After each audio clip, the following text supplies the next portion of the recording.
ያለምንም የጎርፍ ስጋት እንደምናጠናቀቅ ተስፋ እናደርጋለን። ይሆናልም ደግሞ እርግጠኛ ነኝ።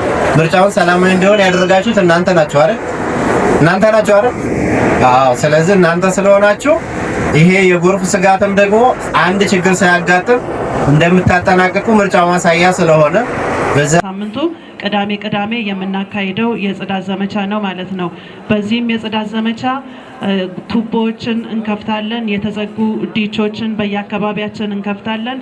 በዚህም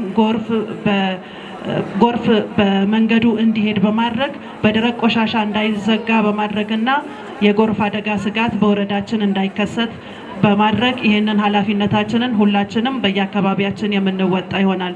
ስለዚህ ዛሬ የማስጀመሪያ መርሃ ግብር ነው እዚህ ጋር የምናደርገው።